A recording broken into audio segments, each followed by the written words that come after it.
සමන්තා චක්කවාලේසු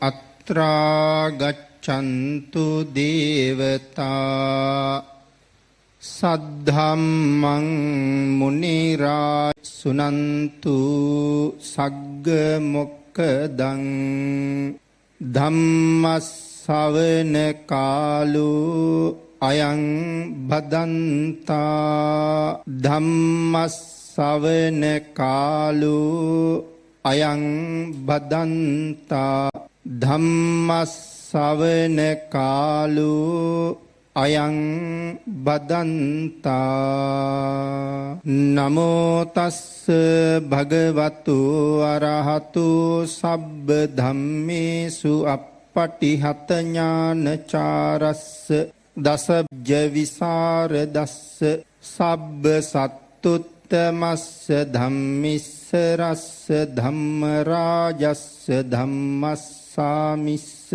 තථාගතස්ස සබ්බඤුනෝ සම්මා සම්බුද්දස්ස නමෝ තස්ස භගවතු අරහතු සබ්බ ධම්මේසු පටිහත ඥානචාරස්ස දස බලධරස්ස චතු වේසාරජ්‍ය විසරදස්ස සබ්බ සත්තුත්තමස්ස ධම්මිස්ස රස්ස ධම්ම රාජස්ස ධම්මස්සාමිස්ස තථාගතස්ස සබ්බඤුනෝ සම්මා සම්බුද්දස්ස නමෝ තස්ස භගවතු අරහතු සබ්බ ධම්මේ රස්ස දස බලධරස්ස චතු වේසාරජ්‍ය විසරදස්ස සබ්බ සත්තුත්තමස්ස ධම්මිස්ස රස්ස ධම්ම රාජස්ස ධම්මස්සාමිස්ස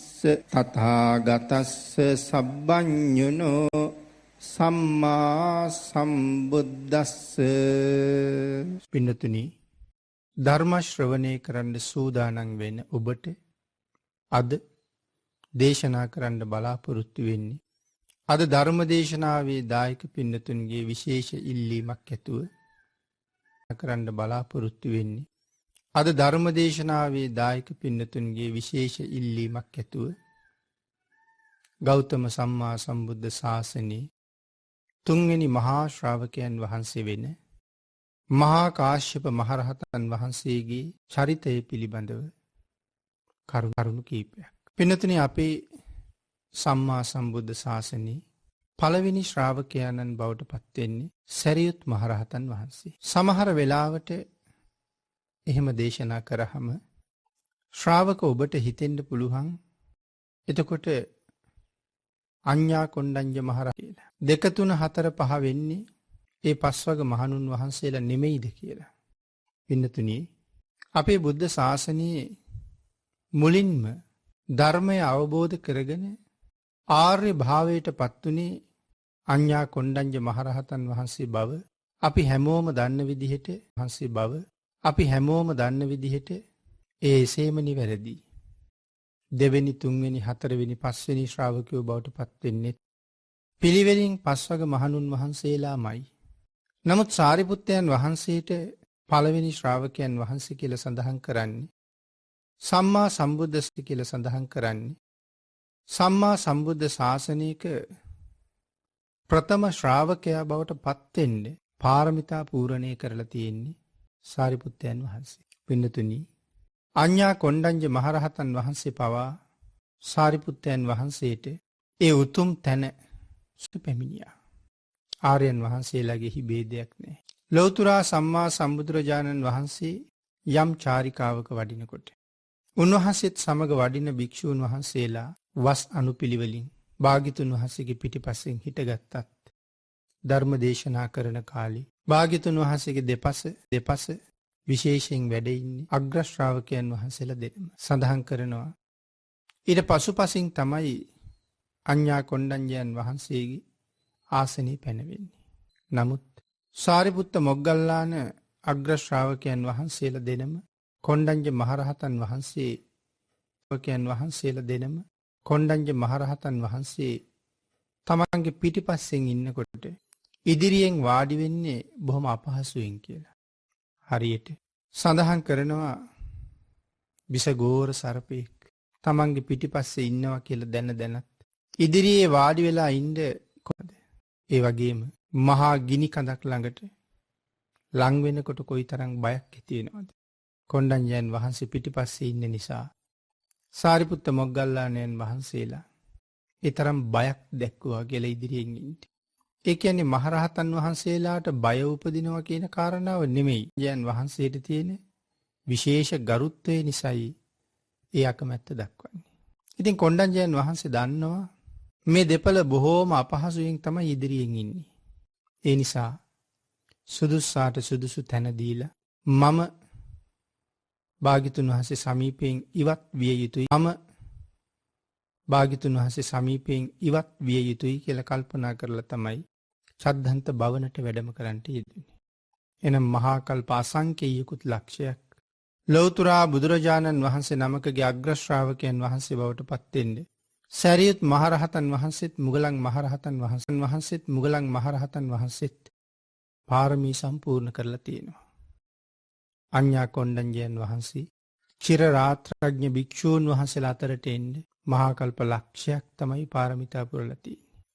උන්වහන්සේගේ පාරමිතා කාලයට වඩා මහා කල්ප අසංකේයයක් වැඩියෙන් ආන්ගේ නිසයි සාරිපුත්තයන් වහන්සේ පළවෙනි ශ්‍රාවකයන් වහන්සේ බවටත් මහා මුගලන් මහරහතන් වහන්සේ දෙවනි ශ්‍රාවකයන් වහන්සේ බවටත් මහා කාශ්‍යප මහරහතන් වහන්සේ තුන්වෙනි ශ්‍රාවකයන්න් වහන්සේ බවටත් පත් වෙන්නේ. ප්‍රාර්ථනාවට අනුව. එවනම් අද අපි ධර්මදේශනාවෙන් සාකච්ඡා කරන්නේ මේ තුන්වෙනි මහා ශ්‍රාවකයන් වහන්සේ පිළිබඳව.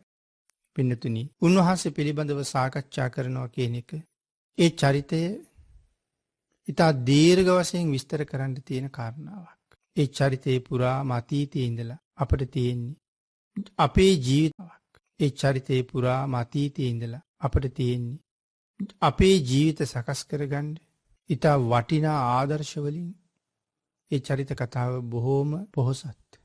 ඒ චරිත කතාව සම්පූර්ණයෙන් සාකච්ඡා කළොත් ධර්මදේශනා 20-30 ගණක් සිදු කළත් ඉවර කරන්න බැරි වෙයි කියලා හිතන. කෙටියෙන් සාකච්ඡා කරන්න කල්පනා කළා. මහා කාශ්‍යප මහරහතන් වහන්සේ අපේ බුද්ධ ශාසනයේ දුතාංගධාරීන් වහන්සේලා අතර අග්‍රස්ථානයයි දරන්නේ. මේ උතුම් අගතනතුරු ප්‍රාර්ථනා කරන්නේ පදුමුත්තර සම්මා සම්බුදුරජාණන් වහන්සේ ළඟ. මේන් කල්ප ලක්ෂ ගානකට එහා, ලක්ෂයකට පමණ එහා. පදුමුත්තර බුදුරජාණන් වහන්සේ ලෝකේ පහළ වෙලා හංසවතී කියන නගරය ආශ්‍රය කරගෙන වැඩ ඉන්න කාලේ මේ හංසවතියේ ඉපදිලා හිටියා වේදේහ කියලා තරුණෙක්. 80 කෝටියක් පමණ ධනය ඇති වේදේහ තරුණයා, කෝටියක් පමණ ධනය ඇති වේදේහ තරුණයා මහ සිටුවරයෙක්. පින්නතුනි, 80 කෝටියෙන් එහාට ධනය තියෙනවනම් ඒ සිටුවරු හඳුන්වන්නේ මහ සිටුවරු කියලා. 40 කෝටියක් පමණ ධනය තියෙනවනම් ඒ සාමාන්‍ය සිටුවරයෙක්, චූල සිටුවරයෙක්. නමුත් වේදේහ සිටුවරයෙක්. එක දවසක් මේ වේදේහ සිටුවරයා සිල් සමාදන් වෙලා සුවඳ මල් ආදිය අරගෙන බුදුරජාණන් වහන්සේ වැඳ පුදා ගන්න භාග්‍යතුන් වහන්සේගේ වැඩ ඉන්න විහාරයට ගමන් කෙරුවා. අන්න එදා භික්ෂූන් වහන්සේ නමකට දුතාංගධාරී භික්ෂූන් වහන්සේලා අතර අග්‍රස්ථානීය ප්‍රදාන කරන්නට ලැබුණා.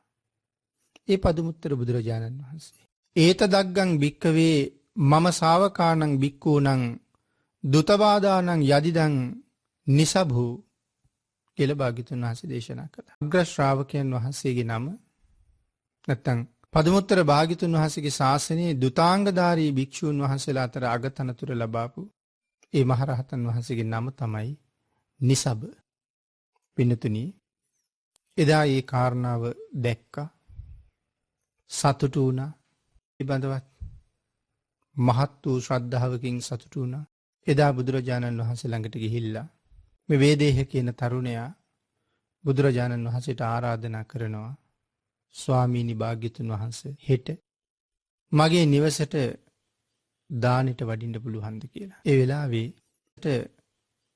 දානෙට වඩින්න පුළුවන්ද කියලා. ඒ වෙලාවේ බුදුරජාණන් වහන්සේ සඳහන් කළා වේදේහ භික්ෂු සංඝරත්නය බොහෝ විශාලයි. එහෙම සඳහන් කරාම ඇහුවා ස්වාමීනි භාග්‍යතුන් වහන්සේ කොපමණ තරම් පිරිසක් විහාරයේ වැඩ ඉන්නවද කියලා. 8000ක් විතර වැඩ ඉන්නවා කියලා සඳහන් කළා. වේදේහ තරුණයා බුදුරජාණන් වහන්සේට මතක් කරනවා ස්වාමීනි භාග්‍යතුන් වහන්සේ එක කුඩා සාමණේරයන් වහන්සේ නමක්වත් විහාරයේ ඉතුරු නොකර සියලු දෙනා වහන්සේම හෙට මගේ ගෙදර දානෙට වඩින්න කියලා. බුදුරජාණන් වහන්සේ ආරාධනාව බාරගත්තා. අතීතයේ දියුණුව ගැන විශේෂයෙන් ලෞතුරා බුදුරජාණන් වහන්සේලා පහළ වෙන වකවානුවේ තියෙන දියුණුව ගැන මනවින් කරුණ අපිට අනාවරණය කරනවා. පින්නතුනේ 68000ක් භික්ෂු මහ සංඝයාට වැඩ ඉන්නේ. හෙට දවල් වෙනකොට දානශාලාවක් හදන්නේ කොහොමද? දානේ හදන්නේ කොහොමද? අසුන්මද? දානේ හදන්නේ කොහොමද? අසුන් පනවන්නේ කොහොමද? මේ කාරණාව අපිට තීරණය කරන්න අපේ ප්‍රඥාව මදි පින්නතුනි. සෞභාග්‍යමත් කාල පරාසයේ තමයි මහ බෝසත්වරු ලෝකේ පහළ වෙන්නේ. අපේ බුද්ධ කාලෙත් එහෙමයි. ලෝකේ දියුණුවේ උච්චතම කාලේ. ශ්‍රේෂ්ඨ දියුණුවේ උච්චතම කාලේ. ශ්‍රේෂ්ඨතම කාලේ. වර්තමානයේ අපිත් හිතනවා මේක තමයි ලෝකේ දියුණුම කාලේ කියලා. නෑ පින්නතුනි. අතීතයේ දියුණුවත් එක්ක හිතලා බලහම අපි ඉන්නේ ඊටාම ලදරු මට්ටමක. එන්නේ ලෝකයේ දියුණු වෙනවා වගේ අපිට පෙවුනට ලෝකේ ගමන්. එදා පදමුත්තර බුදුරජාණන් වහන්සේ පහවදා 68000ක් භික්ෂුන් වහන්සේලාත් එක්ක මේ නිවසට දානෙට වැඩියා. සියලු දෙනා වහන්සේලා සඳහාම ආසන පනවලා තිබුණා. භාග්‍යතුන් වහන්සේ ප්‍රධානව භික්ෂුන් වහන්සේලා අසුන් මත වැඩ හිටියා. දා අවශ්‍ය කටයුතු ඔක්කොම සූදානම්. මේ වෙලාවේ දැක්කා එක භික්ෂුන් වහන්සේ නමක් පිඬුසිඟා වඩිනවා. වේදේහ ඒ භික්ෂුන් වහන්සේ ළඟට ගිහිල්ලා වැඳලා පාත්‍රයේ ඉල්ලගෙන ආරාධනා කළා ස්වාමීනි භාග්‍යතුන් වහන්සේත් ඇතුලේ වැඩ ඉන්නවා දානේ වළඳන්න වඩිමු කියලා. පින්නතුනි ඒ වෙලාවේ ඇතුලේ වැඩ ඉන්නවා දානේ වළඳන්න වඩිමු කියලා.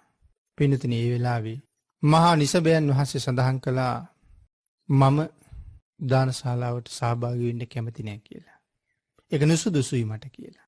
පාත්‍රේ පුරවලා දානේ පාත්‍රයක් බෙදලා ගෙනල්ලා දීලා වන්දනා කළා. දේහ තරුණයා බුදුරජාණන් වහන්සේ ළඟට ගිහිල්ලා සඳහන් කරනවා ස්වාමීනි භාග්‍යතුන් වහන්සේ මහා නිසබ තෙරුන් වහන්සේ පිණ්ඩපාතේ වැඩියා. මං උන්වහන්සේට භාග්‍යතුන් වහන්සේ වැඩ ඉන්නවා වඩිමු කියලා කිව්වා. උන්වහන්සේ ඒක නුසුදුසුයි කියලා සඳහන් කළා. ස්වාමීනියයි නිසබයන් වහන්සේ භාග්‍යතුන් වහන්සේට වඩා බුදුරජාණන් වහන්සේලාගේ ගුණ පිළිබඳව මසුරු බවක් නන්නේ. භාග්‍යතුන් වහන්සේ දේශනා කරනවා ඔව් වේදේහ අපි ගාමාන්තර විහාරවල ජීවත් වෙනවා. වැඩ ඉන්නවා. දායකයන්ගේ ආරාධනාවලට අනුව නිවෙස් වලට වැඩදදන් වලදෙනවා. නිවෙස් වලට වැඩදදන් වලදෙනවා. නමුත් මහා නිසබයන් වහන්සේ අරණ්‍යයේම වැඩ ඉන්නවා. මහා නිසබයන් වහන්සේ ගෙදරක වහලයක් යටට ගිහිල්ලා දන් වළඳන දවසක් නෑ. උන්වහන්සේ පිණ්ඩ පාතයෙන්ම ජීවත් වෙනවා. ඒ චැවතුම් පැවතුම් තියෙනවා. මහා දුතාංග 13ම දරනවා. මේ ආදී වශයෙන් කරුණාකාරණා රාශියක් පැහැදිලි කර කර නිසබයන් වහන්සේගේ ගුණ වර්ණනා කළා. පින්නතිනි එදා වේදේහ කල්පනා කළා මමත් කවදා හරි දවසක ලෝතුරා සම්මා සම්බුදු අග්‍රස්ථානයට යා යුතුමයි කියලා. ඒ සම්බන්ධයෙන් ඇති වුණේ පුදුම සතුටක්. පුදුමාකාර සතුටක්. එදා දන් වළඳලා ඉවර වුණාම බුදුරජාණන් වහන්සේට ආරාධනා කළා ස්වාමීනි හෙට ඉඳලා තවත් දවස් 7ක් මගෙන්ම දානි බාර ගන්න පුළුවන්ද කියලා. ඒ ආරාධනාවත් බුදුරජාණන් වහන්සේ බාරගත්තා. පින්නතුනි 7 දවසම දන් දීලා පදුමුත්තර බුදුරජාණන් වහන්සේ ළඟට ගිහිල්ලා වේදේහ මතක් කරනවා ස්වාමීනි දින 7ක් එක දිගට දන් දුන්නේ. එක දිගට දන් දුන්නේ. සක්‍ර සම්පත්තියක්, දිව්‍ය සම්පත්තියක්, බ්‍රහ්ම සම්පත්තියක් බලාපොරොත්තුවෙන් නෙමෙයි. මනුස්ස ලෝකේ සක්විති වෙන්න නෙමෙයි. ප්‍රදේශ රජකම් ලබන්න නෙමෙයි. ස්වාමීනි 7 දවසක් 68000ක් බුද්ධ ප්‍රමුඛ මහා සංඝරත්නය දුතාංග ධාරීන් වහන්සේලා අතර අග්‍රස්ථානයේ දරන නිසබ මහතෙරුන් වහන්සේ වගේ සම්මා සම්බුද්ධ ශාසනයක දුතාංග ධාරීන් අතර අග තනතුර ලබා ගැනීමේ පරමාර්ථය මුදුන්පත් කිරීම සඳහා පාරමිතා පුරන්නයි. ස්වාමීනි, මට ඒ පාරමිතාව පූර්ණේ කරන්න පුළුවන් වේද කියලා ඇහුවා. පදුමුත්තර බුදුරජාණන් වහන්සේ අනාගත ඥානෙ මෙහෙवला මේ වේදේහට මේ උතුම් ප්‍රාර්ථනාව මුදුන්පත් කරගන්න පුළුවන්ද? විමසලා බලහම අනාගතේ පහළ වෙනවා ගෞතම කියලා සම්මා සම්බුදුරජාණන් වහන්සේ නම. උන්වහන්සේගේ ශාසනයේ මහා කාශ්‍යප නම් බුදුරජාණන් වහන්සේ නම. උන්වහන්සේගේ ශාසනයේ මහා කාශ්‍යප නමින් මේ උතුම් බෝධිය මුදුන්පත් කරගන්න ලැබෙන බව භාග්‍යතුන් වහන්සේ දැකලා වේදේහයට ඒ පිළිබඳව ප්‍රකාශ කළා. තවත් මහා කල්ප ලක්ෂයකින් විතර ලැබෙන මේ අති උතුම් තාන්තරේ බෝධිය මුදුන්පත් කරගන්න එය හෙට ලැබෙනවා වගේ මහා උනන්දුවෙන් උත්සාහයෙන් සසර ඉපදෙමින් පින්කම් කරමින් පාරමිතා පූර්ණේ කළා කියලා සඳහන් කරනවා. මේ තමයි පටන් ගත්ත තැන. ඔය අතරේ නොයෙක් ආත්මවල රජ වෙමින් ඉපදී පාරමිතා පූර්ණේ කර මහ දන් දීදී පාරමිතාවන් සම්පූර්ණ කරන්න යෙදුණා. මෙහෙම සසර ඇවිදගෙන එන කාලේ පින්නතුනි එක ආත්ම භාවයක උප්පත්තිය ලැබුවා. ඒක සාටක කියලා. ඒක සාටක බ්‍රාහ්මණය පිළිබඳව අපේ පින්නතුන් අහලා තියෙනවා. පින්නතුනි මේ ඒක සාටක බ්‍රාහ්මණයා ඒක සාටක කියන නමින් හැඳින්වුවේද බොහෝම දුප්පත් නිසා තමන්ටත් තමන්ගේ බිරිඳටත් එකම සලුවක් තමයි උඩුකය වහගන්න තිබුණේ. ඒ තරම්ම දුප්පත්. මෙන්න මේ කාලේ බ්‍රාහ්මණයා එළියට යනකොට බැමිණි ගෙදර ඉන්න ඕනේ. බැමිණි ගෙදර යනකොට බ්‍රාහ්මණයා ගෙදර ඉන්න ඕනේ. මොකද උඩුකය වහගන්න දෙන්නටම තියෙන එක සලුවයි. සම්බුදුරජාණන් වහන්සේ ලෝකෙ පහළ වෙච්ච කාලේ. විපස්සී සම්මා සම්බුදුරජාණන් වහන්සේ වසර ගණනාවකට එක දවසක් තමයි ධර්ම දේශනා කරන්නේ. මොකද දීර්ඝ ආයුෂ තියෙනවා. බන්දුමති නගරයේ ඇසුරු කොටගෙනමයි විපස්සී භාග්‍යතුන් වහන්සේත් වැඩ හිටියේ. සාමාන්‍යයෙන් අවුරුදු 7කට වාගේ සැරයක් ධර්ම දේශනා කරනවා. දෙවියෝ විසින් තමයි අද ධර්ම දේශනාව සිදු වෙනවා කියලා මිනිසුන්ටත් දැනුවත් කරන්නේ. මිනිස්සු බොහෝම ශ්‍රද්ධාවෙන් ලක්ෂ ගණන් කෝටි ගණන් බණ අහන්න එකතු වෙනවා. පින්නතුනේ එදා මේ ආරංචිය ඒක සහන්න එකතු වෙනවා.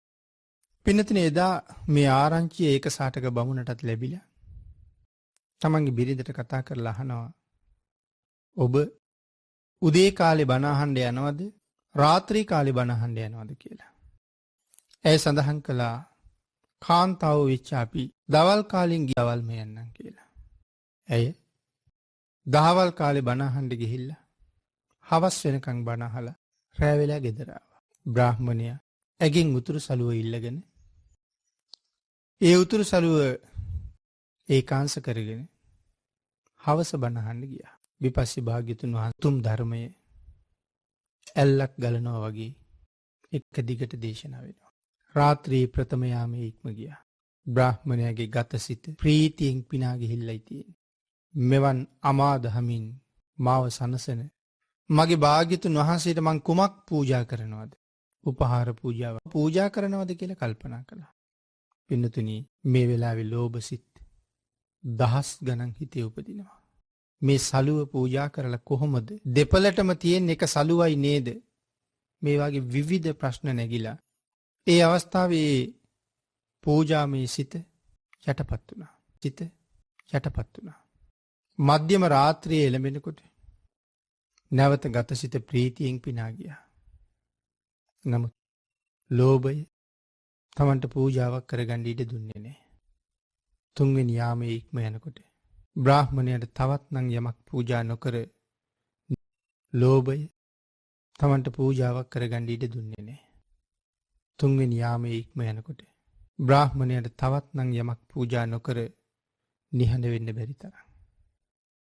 ඔහු වහාම තමන්ගේ තියෙන එකම සලුව උතුරු සලුව ඔත්තලා නමලා අරගෙන ආනන් වහන්සේගේ සිරිපතුල පාමුල තියලා වන්දනා කළා. ලෝභ හිතට එන්න දෙන්නේ නැතුව ඉක්මනින් කරපු පූජාව නිසා ලෝභය තුරන් කරලා මෙවන් මහා සම්මා සම්බුදුරජාණන් වහන්සේ නමකට මහා ගුණ කදම්බයකට කළ පූජාව මොනතරම් මහත්ඵලද මහානිසංසද ප්‍රීතියෙන් පිනා ගිහිල්ලා අත්පොලසන් ගහලා හයියෙන් hina වුණා. ඒ hina වෙනකොට මම දිනුවා කියලා කියුණා. පින්නතුනි බන්දුම රජතුමත් එදා බණ අහන්න ඇවිල්ලා හිටියා. සඳහන් කරනවා රජවරු තව කෙනෙක් දිනුවා කියන වචනයට හරි බයයි අකමැතියි කියලා. තව කෙනෙක් දිනුවා කියන වචනයට හරි බයයි අකමැතියි කියලා. මොකක් දිනුවද දන්නේ නැති නිසා. ඒ නිසා වහාම පුරුෂයෙක් යවලා අහනවා ඔහු දිනලා තියෙන්නේ මොනවද දිනුවේ මොනවද කියලා අහන්න කියලා. ඇවිල්ලා කියනවා ස්වාමීනි කෑ ගහලා තියෙන එක සාටක බ්‍රාහ්මණය. Tamanටත් බැමිණිටත් එකම උතුරු සලුවයි තියෙන්නේ. ඒ උතුරු සලුවයි තියෙන්නේ. ඒ උතුරු සලුව ලෝභ සිත නැති කරලා භාග්‍යතුන් වහන්සේට පූජා කරලා. හෙට ඉඳලා මගට බහින හැටි අමතක කරලා. ඒ සතුටටයි කෑ ගහලා තියෙන්නේ.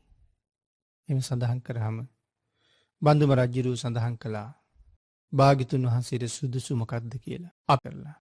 සලු සංගලවල් දෙකක් දීලා සඳහන් කළා මේ දෙකම ගිහිල්ලා බ්‍රාහ්මණයට දෙන්න කියලා.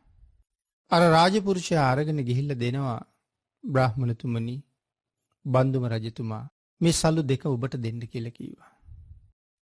මේ වෙලාවේ බ්‍රාහ්මණයා කල්පනා කළා මම ඒක සාටක නමින් කොච්චර කල් ප්‍රසිද්ධද? නමුත් මේ රජුරෝ කවදාවත් හොයලා බැලුවේ නෑ මට ඒක සාටක කියන්නේ ඇයි කියලා. මගේ දුප්පත්කමට විසඳුමක් එදා සැපෙන්නේ නෑ. නමුත් අද මගේ තිබුණ සලුවත් භාග්‍යතුන් වහන්සේට පූජා කරාම මට සලු දෙකක් එවනවා. පූජා කරාම මට සලු දෙකක් එවනවා රජුරෝ. මගේ ගුණයකට ලැබෙනව නෙමෙයි භාග්‍යතුන් වහන්සේගේ ගුණයටයි මට ලැබෙන්නේ. එහෙනම් මේ සලු දෙක මම පාවිච්චි කරනට වඩා භාග්‍යතුන් වහන්සේගේ ගුණය නිසා ලැබුණ සලු දෙක භාග්‍යතුන් වහන්සේටම වටිනවා. ඒ මුනි සලු දෙකම බමුණ පූජා කළා. තවත් දෙකක් යවුවා. ඒකත් පූජා කළා. හතරක් යවුවා. හතරම පූජා කළා. අටක් යවුවා. අටම පූජා කළා. 16ක් යවුවා. 16ම පූජා කළා. 32ක් යවුවා. බ්‍රාහ්මණයා කල්පනා කළා. නැවත කරනවා කියලා හිතයි. ඒක නිසා ඒ 32කින් සලු දෙකක් තියාගෙන සලු 30ක් පූජා කළා. රාජපුරුෂයා ගිහිල්ලා සඳහන් කළා සලු දෙකක් තියාගත්තා කියලා. පින්තුනි පස්සේ දවසක බන්දුම රජුරු බුදුරජාණන් වහන්සේ මුණ ගැහෙන්න යනකොට ඒක සාටක බ්‍රාහ්මණ බොහොම සීතලී බුදුරජාණන් වහන්සේ මුණ ගැහෙන්න යනකොට ඒක සාටක බ්‍රාහ්මණ බොහොම සීතලේ ඉඳගෙන බණ අහනවා. රජුරු කල්පනා කළා මේ මහා ශ්‍රද්ධාවන්තයාට පුණ්‍යවන්තයාට පොරව ගන්න දෙයක් තිබුණා නම් සීතල මැඩගෙන බණ අහන්න තිබ්බා. Tamanගේ සලුව කහවණු ලක්ෂයක් වටිනවා. උඩින් ඇඳලා ඉන්න සලුව ගලවලා ඒක සාටක බ්‍රාහ්මණට දුන්නා මේක පොරවගෙන බණ අහන්න කියලා. රජුරුවන්ගේ සලුව ආරම් බලහම කහවණු ලක්ෂයක් වටින සලුව රන් රිදී මුතු මැණික් වලින් බැබලෙනවා. දීප්තිමත් මේ සලුව. කල්පනා කළා මෙවන් භාග්‍යතුන් වහන්සේටම පූජා කරන එක වටිනවා. භාග්‍යතුන් වහන්සේගේ සුගන්ධ කුටියට පස්සේ ගිහිල්ලා සැතපෙන යහනට උඩින් වියනක් හැටියට බැඳා. බන්දුම රජුරු පස්සේ කාලේ බුදුරජාණන් වහන්සේ මුණ ගැහෙන්න ගිහිල්ලා සුගන්ධ කුටියට ගියහම උඩින් වියනක් කරලා තියෙන ඒ ලස්සන සලුව දැක්කා. බුද්ධ ශරීර සලුව දැක්කා. බුද්ධ ශරීරයෙන් නික්මෙන ෂඩ්වර්ණ රශ්මි ධාරාවත් එක්ක සලුව ඉතාමත්ම දීප්තිමත්. රජුරු අඳුරගත්ත මේ සලුව කාගේද කියලා. බුදුරජාණන් වහන්සේගෙන් ඇහුවා ස්වාමීනි මේ අපේ සලුවනේ. මම මේක ඒක සාටක බ්‍රාහ්මණයට පොරව ගන්න දුන්නනේ කියලා. භාග්‍යතුන් වහන්සේ සඳහන් කළා මහරජා ඒක සාටක බ්‍රාහ්මණ මේ සලුව අපට පූජා කළා. බියනක් හැටියට බැඳලා ගිහිල්ලා. රජුරු කල්පනා කළා මහ පුදුම මිනිහෙක්. කොයි තරම්නම් ශ්‍රද්ධාවන්තද. තමන්ගේ නැති බැරිකමට වඩා මොනට එන්න කියලා. කෙනෙකුට එදිනෙදා ජීවත් වෙන්න අවශ්‍ය ධන සම්පත් හැම එකෙන්ම බඩු බාහිරාදිය අට දුන්නා. ඉඩ කඩන් වල ඉඳලා. අන්තිමට පුරෝහිත තනතුරකුත් දුන්නා. හැම එකෙන්ම අට දුන්න නිසා ඒක සබ්බට්ටක දානය කියලා හැඳින්වුවා. සියලුම දේවල් අට තබ්බට්ටක. පින්නතුනි මෙහෙම කාලයක් ජීවත් වුණා. පස්සේ කාලේ මරණයට පත් වෙලා දිව්‍ය ලෝකෙ උප්පත්තිය ලැබුවා. පින්නතුනි නැවත නැවත නොයෙක් අවස්ථාවන් වල දෙව්ලොවින් මනුලොවට, මනුලොවින් දෙව්ලොවට, මනුලොවින් දෙව්ලොවට සැරිසරමින් බොහෝම කුසල් රැස් කළා.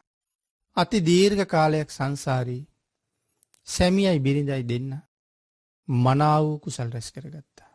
ඔවුන් දෙව්ලොවත් එකට ඉපදෙනවා. නැවත මනුලොවත් එකට මුණ ගැහෙනවා වැඩි කාලයක්. එකට පොළොවත් එකට මුණ ගැහෙනවා වැඩි කාලයක්. එකට පින් කරලා එකටම ඉපදිලා එකටම මුණ ගැහුණා. මෙහෙම කාලය ගෙවිලා අපේ බුදුරජාණන් වහන්සේගේ කාලේ නැවත මනුස්ස ලෝකේ උප්පත්තිය ලැබුවා. ඒ කාලේ අපේ භාග්‍යතුන් වහන්සේගේ ශාසනය තමයි තමන්ගේ භාග්‍යතුන් වහන්සේගේ ශාසනය තමයි තමන්ගේ පාරමිතාව මුදුන්පත් කරගන්න කාලේ බවට පත් වෙන්නේ. නැවත මිනිස් ලොව ඉපදෙනකොට සඳහන් කළා මොන වාගේ නමකින් ඉපදුනාද? අපේ භාග්‍යතුන් වහන්සේගේ කාලේ මනුස්ස ලෝකෙ දෙන්නේ දිවලොව ඉඳලා නෙමෙයි කාලේ. මනුස්ස ලෝකෙ දෙන්නේ දිවලොව ඉඳලා නෙමෙයි බඹලොව ඉඳලා. දෙන්නම ඉන්නේ බඹලොව. බඹලොවින් චුත වෙලා තමයි මනුස්ස ලෝකෙට එන්නේ. පින්නතුනි බඹලොවින් චුත වෙලා මගධ රටේ මහා තීර්ථනම් බ්‍රාහ්මණ ග්‍රාමේ පිප්පලි මානවක කියන නමින් උප්පත්තිය ලැබුවා.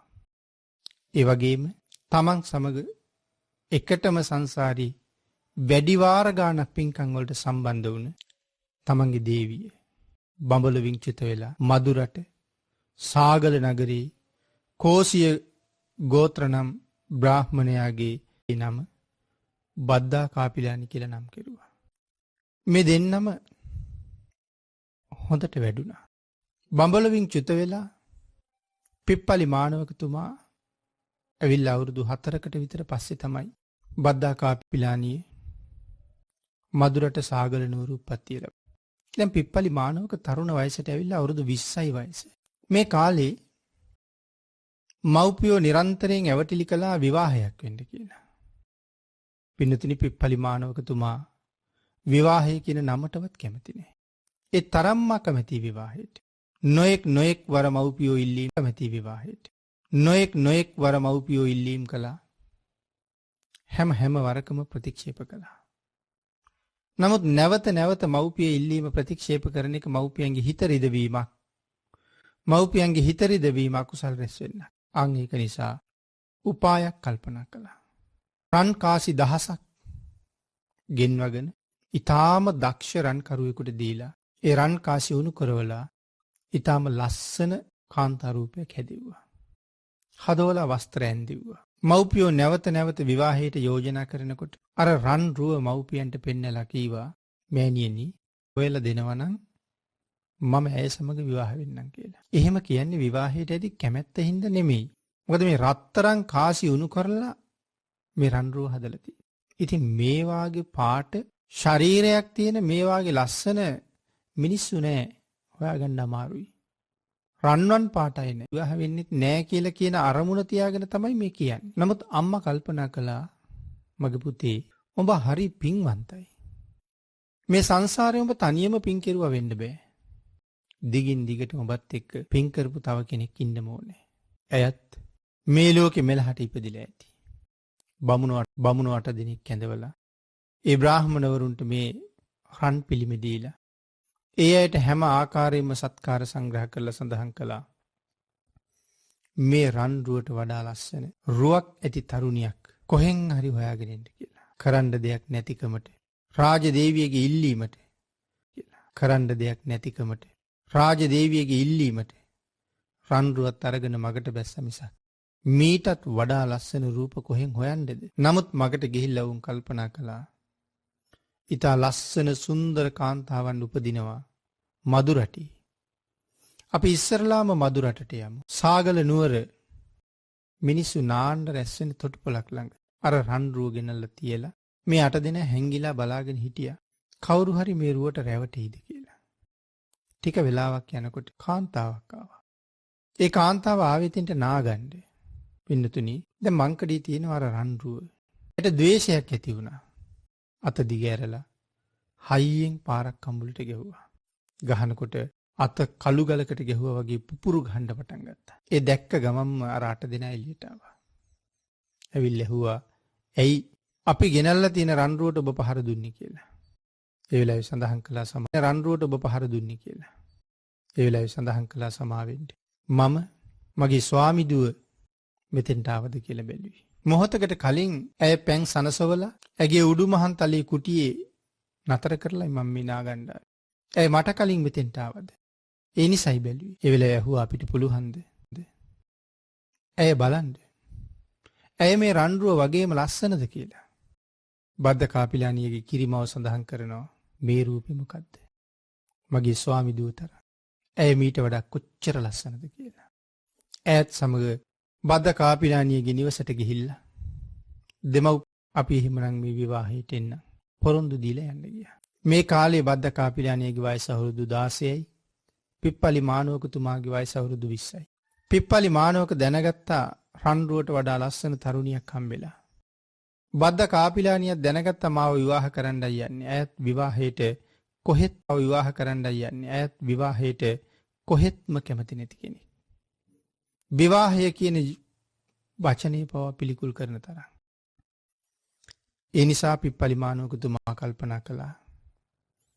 දැන් ඉතින් මගේ ඒ උපායත් වැරදුනා. තවත් කරන්න දෙයක් නැහැ. ඒ නිසාත් කරන්න දෙයක් නැහැ. ඒ නිසා දැන් කාපිලානියට කියන්න ඕනේ මං විවාහයට කැමති නැහැ කියලා. පිළිතුරේ බඹලොව ඉඳලා ඇවිල්ලා තියෙන්නේ. කාම සම්භෝගයක් එහි නැහැ. ඒ නිසාම විවාහ දිවියට අකමැති. ලිපියක් ලියලා කාපිලානියට යවනවා තමන්ගේ අතවැසියෙක් අතේ. මම විවාහ වෙන්න කැමති නැහැ. මම මගෙත් සමග විවාහ වෙලා පස්සේ කනස්සල්ලට පත් වෙනවට වඩා වෙන කෙනෙක් හොයාගත්තොත් නරකද කියලා. බද්දා කාපිලානියත් ඒ වචන ටිකම ලියලා හසුන්පතක් එහින් එවනවා. මව්පියෝ මගදී මේ හසුන්පත් අරගෙන දෙන්නට දෙන්න කැමති විදිහට හසුන්පත් ලියලා ඒ පුරුෂයන්ට පිටත් කරනවා. කොහොම හරි විවාහය සිද්ධ වෙනවා. විවාහයේ දවසේ දෙන්නම මල්දම් දෙකක් ගොතව ගන්නවා. රාත්‍රී ආහාරයෙන් පස්සේ ඔවුන් ලෝක චාරිත්‍රයට අනුව එක කුටියක සැතපෙන්න ඕනේ. පිප්පලි මානවකතුමා තමන්ගේ මල්දම ඇඳේ මැද්දෙන් තිබ්බා. කාපිලානියත් තිබ්බා. දෙන්නම කැමති නෑ කාම සම්භෝගයට. ඒ නිසා සාකච්ඡා කරගත්තා. ඔබට රාගසිතක් ඇති වුණොත් ඔබේ මල් මාලේ මැලවෙනවා. මට රාගසිතක් ඇති වුණොත් මගේ මල් මාලේ මැලවෙනවා. මගේ මල් මාලේ මැලවෙනවා.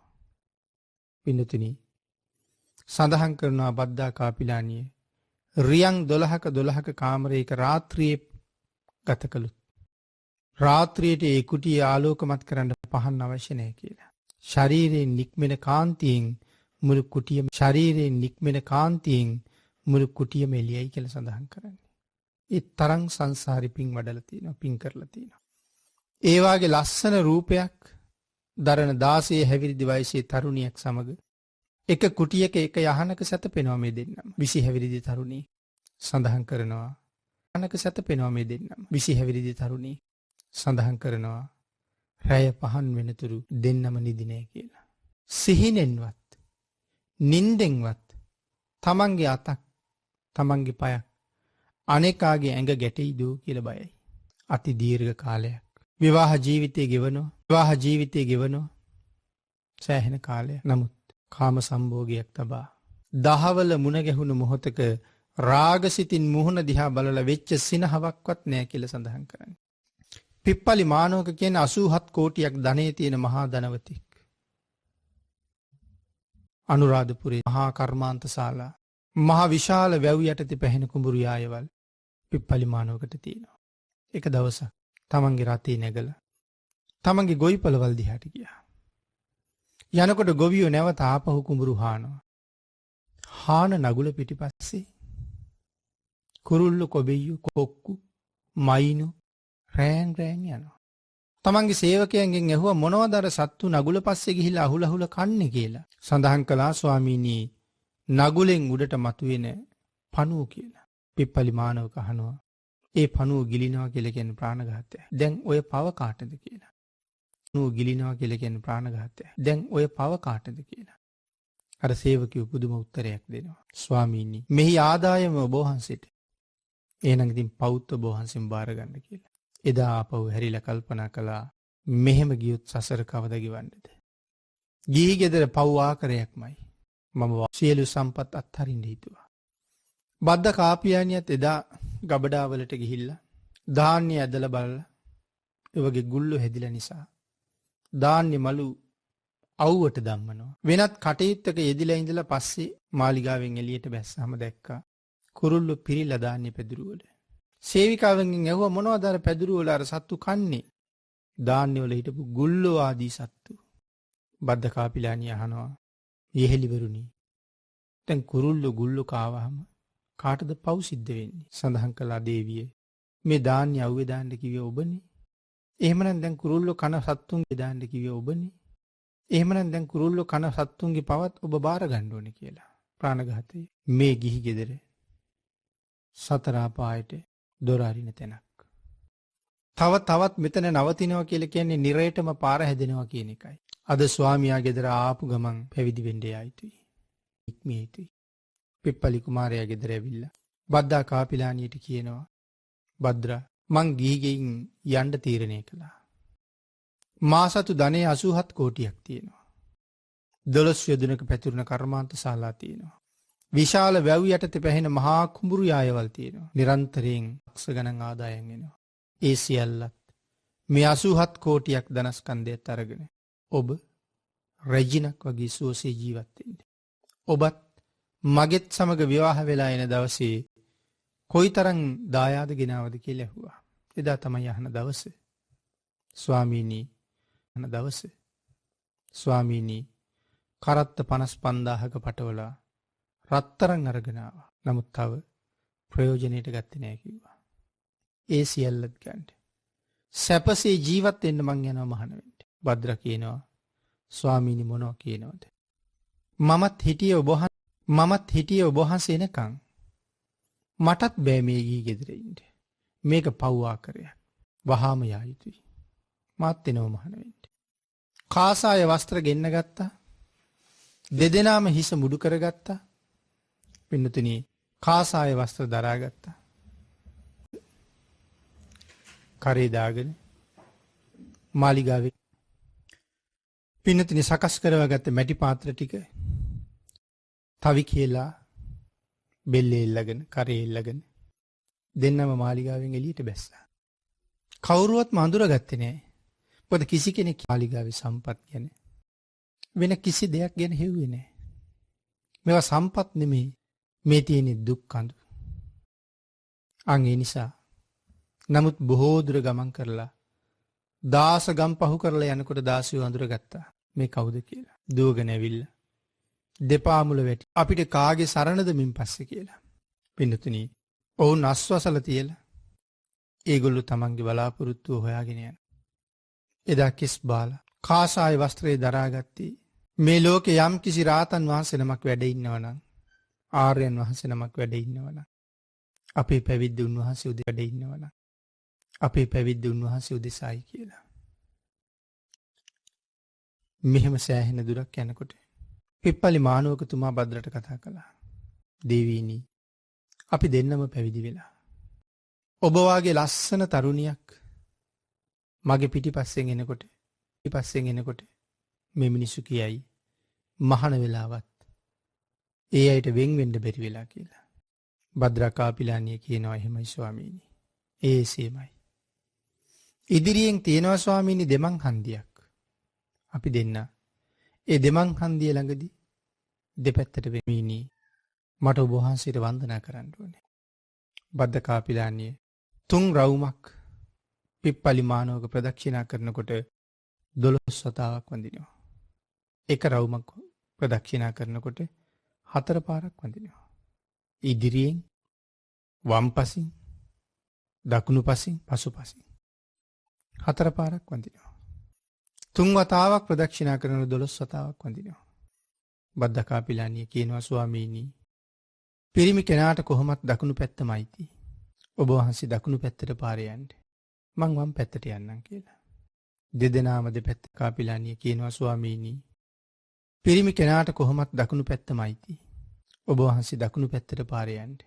මං වම් පැත්තට යන්නම් කියලා. දෙදෙනාම දෙපැත්තට යන්න පාද දෙක මහ පොළොවෙන් ඔසවනකොට මහ පොළොවේ මහා භූමිකම්පාවක් ඇති වෙනවා. පින්නතුනි භූමිකම්පා ඇති වෙන හේතු ගණනාවක් ධර්මයේ සඳහන් කරලා තියෙනවා. නමුත් එවන් භූමිකම්පාවලින් මේ වාගේ පුණ්‍යවන්තයන්ගේ වෙන්වීම වගේ අවස්ථාවන් වල භාග්‍යතුන් වහන්සේගේ ජීවිතයේ ආශ්චර්යමත් අවස්ථා සම්බන්ධව ඒ තැන්වල භූමිකම්පා ඇති වෙනකොට ඒ භූමිකම්පාව කොච්චර ලොකු වුණත් කුරුකු දරන්නම බැරි සිද්ධියක් ගුණයක් දහමක් තුළ මේ භූමිකම්පා ඇති වෙන්නේ. භාග්‍යතුන් වහන්සේ සමග ධර්ම සාකච්ඡා කරමින් හිටපු භික්ෂූන් වහන්සේලාට පවා ඒ මහා භූමිකම්පාව දැනුණා. දැනිලා බුදුරජාණන් වහන්සේගෙන් අහනවා ස්වාමීනි භාග්‍යතුන් වහන්සේ අකල් භූමිකම්පාවකට හේතුව මොකද්ද? භාග්‍යතුන් වහන්සේ අකල් භූමිකම්පාවකට හේතුව මොකද්ද කියලා. මහණෙනි භද්‍රයි පිප්පලී දෙන්නා අද සදහටම ආය සංසාරේ කවදාවත් සැමියෙක් බිරිඳෙක් හැටියට මුණ නොගැහෙන්න වෙන් වුණා. ඒ වෙන්වීම මේ මහ පෘථුවියටවත් ඉවසන්න බෑ කියලා. ස්වාමීනි ඒකට හේතුවක් තියනවාද? මහණෙනි මේ දෙපළ අති දීර්ඝ කාලයක් සංසාරී සැමියයි බිරිඳයි වෙලාම එකටම ඉපදුනා. මනුලව පින් කරලා දෙව්ලොව ගියා එකටම. නැවත දෙව්ලොවින් මනුලවට එනවා. පාරමිතා පුරනවා. එකටම තමයි හුඟක් සංසාරි කල්ගත කළේ. අන්න ඒ කාල සීමාව තුළ ඔය කියන පිප්පලි කිසිම භවයක කිසිම දවසක තමන්ගේ බිරිඳ හැර වෙනත් කාන්තාවක් දිහා රාගසිතින් කියලා සඳහන් කළා. මේ භද්‍රත් එහෙමයි. අන්‍ය සම්බන්ධතා ගොඩනගා ගන්නවා තබා තමන්ගේ ස්වාමියා හැර වෙනත් පිරිමියෙක් දිහා රාගහින්නම් බලලා නැහැ කියලා. හිතින්වත් සතුටු වෙලා නැහැ වෙන කෙනෙක් එක්ක කියලා. ඒ තරම්ම පතිවෘතාවක් වුන් ළඟ තිබුණා. මේ අන්තිම මේ අන්තිම ජීවිතේ විවාහ වෙලා මෙච්චර කාලයක් රාගසිතින් ඔවුනොවුන් දෙපළ තම තමන්ගේ මුහුණු බලාගෙන නැහැ. කායික සම්භෝගයක් තබා. අද මේ ලෝකේ යම් ආර්යයන් වහන්සේ නමක් වැඩ ඉන්නවා නම් උන්වහන්සේ උදෙසන සම්පත් අත්හැරලා තවත් නොයෙක් වස්තු දීපල අත්හැරලා පැවිදි වෙලා ආර්යයන් වහන්සේ නමක් හොයාගෙන ඉනවා කියන කාරණාව සඳහන් කරලා අපේ බුදුරජාණන් වහන්සේ කිසිම භික්ෂුවකට කතා නොකර පාත්‍ර සිවුරු අරගෙන පිප්පලි මානවකතුමාට බහුපුත්තික කියන නුගරුක්ෂයක් මුල භාග්‍යතුන් වහන්සේ නතර වුණා. පිප්පලි මානවකයන්ට තමන් වහන්සේ ඉන්න තැන හොයා ගන්න ඕනේ.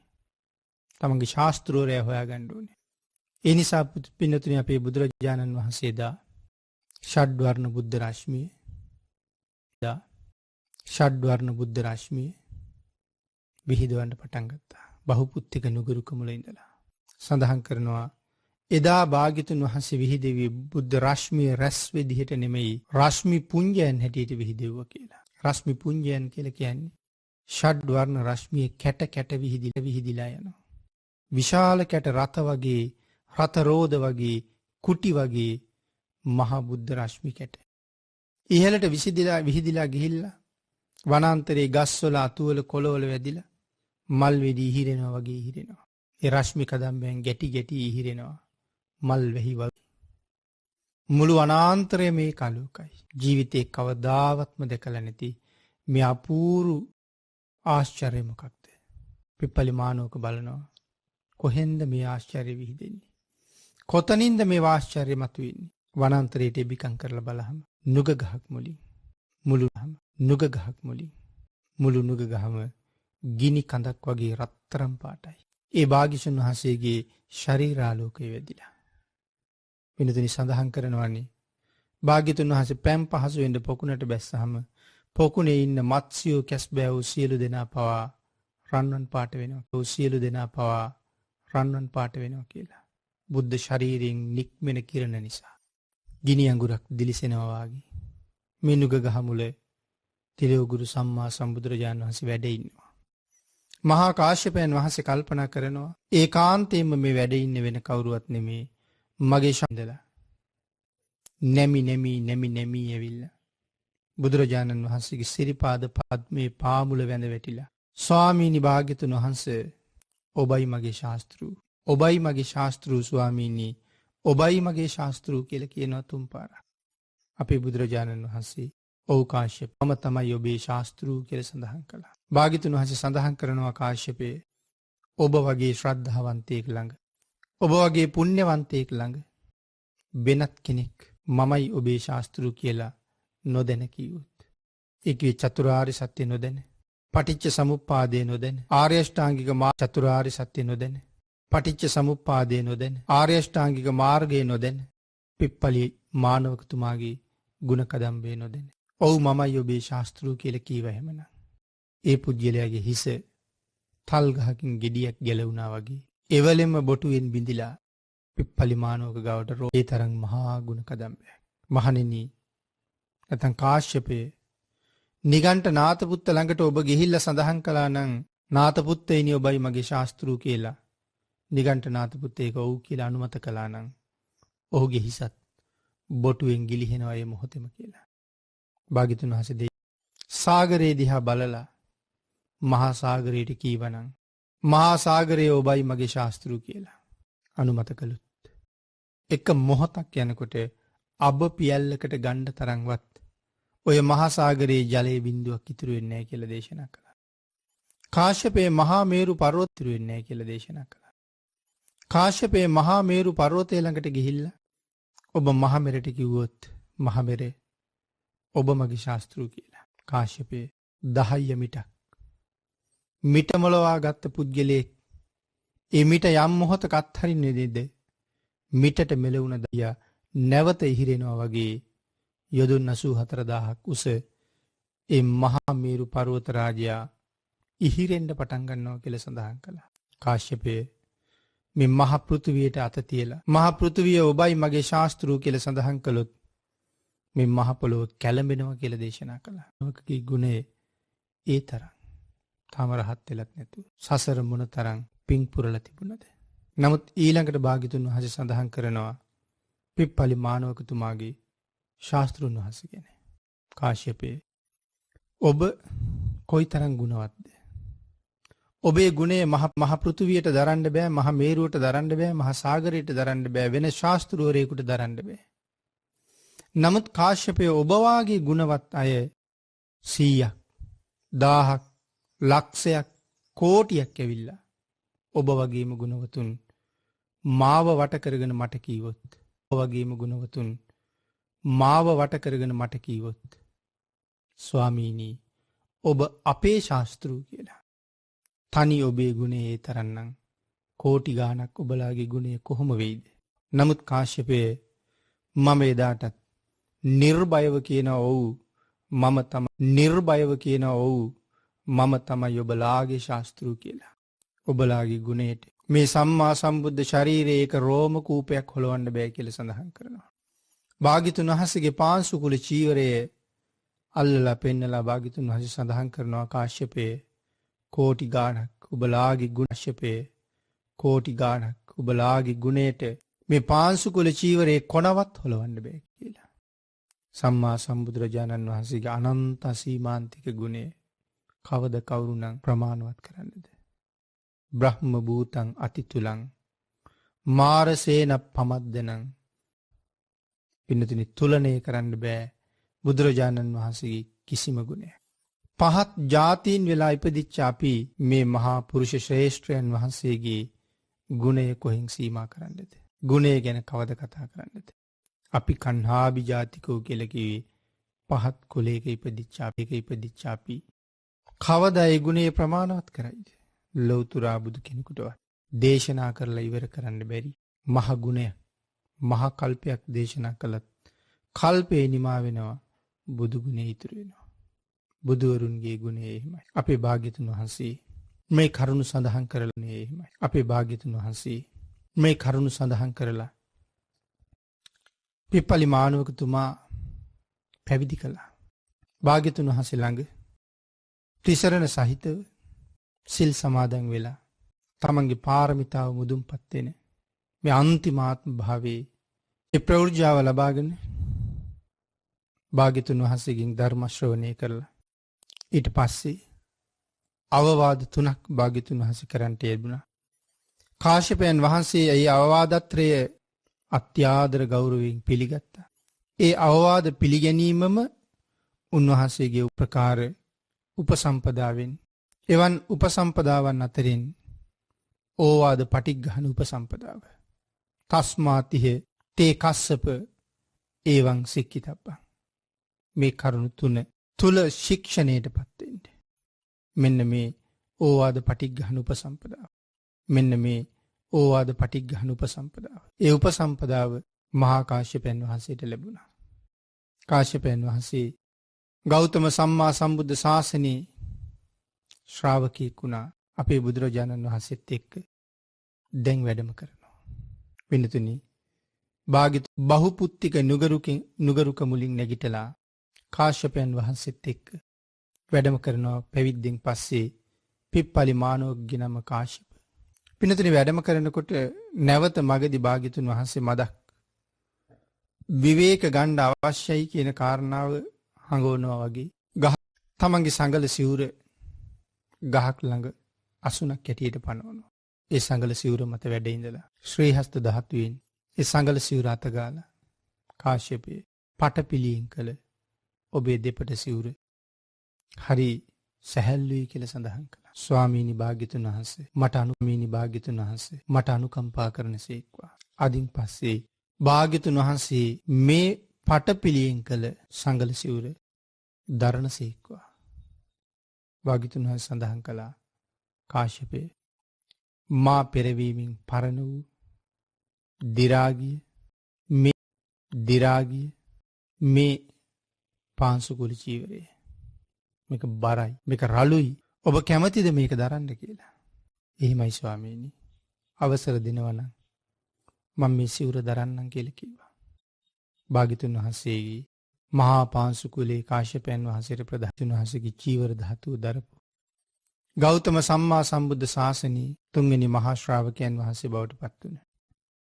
මහා කල්ප ලක්ෂයක් සසර පාරමිතා පූර්ණේ කරපු මහා කාශ්‍යප මහරහතන් වහන්සේ පස්ස කාලේ තමන් පාරමිතා පිරුවේ යම් කාරණාවක් මුදුන්පත් කර ගැනීම සඳහාද ඒ උතුම් බලාපොරොත්තුව ප්‍රාර්ථනාව ලෞතුරා බුදුරජාණන් වහන්සේ නමක් ළඟ උන්වහන්සේගේ ශාසනයේ දුතාංගධාරී භික්ෂූන් වහන්සේලා අතර අග්‍රස්ථානය ලබා ගන්න එකයි.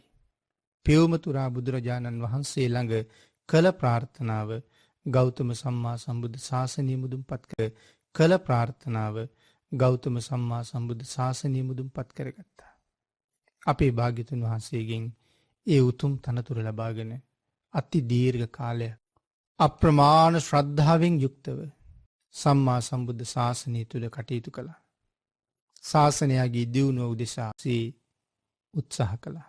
තිලෝගුරු සම්මා සම්බුදුරජාණන් වහන්සේගේ පරිනිර්වාණයෙන් පස්සේ මල් අසුනක මල් වගේ හැම තැනම විසිරිලා තිබුණ ධර්මය සූත්‍ර වශයෙන් විනය වශයෙන් කොටස් කරලා අභිධර්මයේ වෙන් කරලා පළවෙනි ධර්ම සංගායනාව අනුග්‍රහයක් තිබුණද මහා කාශ්‍යපයන් වහන්සේට. භාග්‍යතුන් වහන්සේ පිරිනිවන් පාලා දේහය ආදාහනය කරන්නයි සූදානම. චිතකයට නංවලා ශ්‍රී දේහයට ගිනි දල්වන්න උත්සාහ කළාට මොනම හේතුවකින්වත් ගිනි දල්වන්න බෑ. කරුණු කාරණා විමසලා අන්තිමට දැනගන්න ලැබුණා.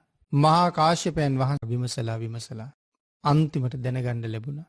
මහා කාශ්‍යපයන් වහන්සේ භාග්‍යතුන් වහන්සේගේ පරිනිර්වාණයට තාම වැඩියේ නෑ. තාම වන්දනා කරගත්තේ නෑ. ශිෂ්‍ය පිරිසත් එක්ක තාම වඩිනවා කියලා. ළඟට වැඩලා ශ්‍රී දේහය සහිත සෑය ප්‍රදක්ෂිනා කරලා 3 පාරක්.